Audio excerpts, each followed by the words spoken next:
Banyak ibu-ibu hamil, terutama di trimester pertama, muntahnya tuh muntah hebat. Ya. Tapi ada juga yang memang tidak muntah sama sekali. Kenapa bisa ada ibu hamil yang muntah banget, terus ada ibu hamil yang tidak muntah sama sekali? Dan gimana kalau ibu hamilnya memang nggak bisa mengkonsumsi apa-apa nih dok? Kalau vitamin, makanan langsung muntah semua, itu gimana cara menjaga kesehatannya? Ya.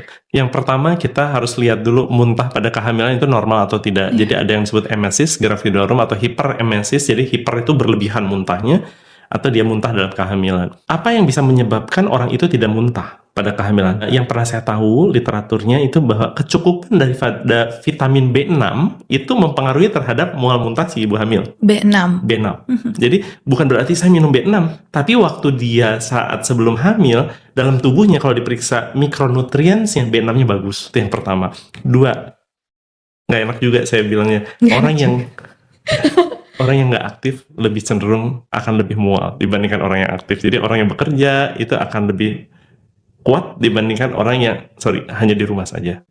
Yang ketiga dari sisi psikologis. Apakah dia siap, dia merencanakan, atau dia nggak happy pada kehamilan itu. Ini akan menyebabkan seperti itu. Nah, penyebab utamanya apa? HCG, hormon kehamilan yang bisa menyebabkan orang tersebut mual. Nah, mualnya sebetulnya harusnya manageable. Kapan dia akan terjadi mual? Yang tidak masuk akal adalah dia tidak mual, kontrol dokter bilang, ya Bu, selamat Anda hamil, mual langsung. Nah, itu berarti psikisnya udah kena di situ. Itu nggak sedikit yang seperti itu. Nah, biasanya mual itu akan muncul begitu ya kehamilan 6, 7, peaknya 9, after 9 ya akan turun. Kita kalau ngomong ini ya, aturan bukunya, tekstualnya begitu. Oh, saya 16 masih 20, itu kasuistik lah, tiap orang beda-beda. Tapi kira-kira begitu hormonnya, 9 habis 9, terus dia menurun lagi, sampai dengan biasanya ya 10, 11 udah rada enak, 12 oke, 14 udah jagoan lagi, 14 udah naik berat badannya. Nah, itu yang kita kadang-kadang harus sangat hati-hati di masa-masa tersebut. Nah, seringkali dokter itu begitu datang komplainnya adalah, dok saya nggak enak kayak orang sakit, ini apa sih? Dokternya kenapa suka mesem-mesem aja?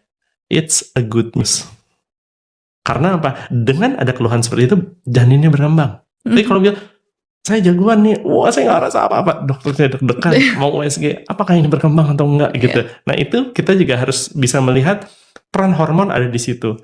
Dengan orang yang siap hamil, orang yang sibuk saat hamil, yang merasakan mualnya pada saat dia sore hari, bukan morning sick lagi, mungkin jauh akan lebih sehat dibandingkan dengan orang yang hanya tidak menyempatkan untuk diaktif.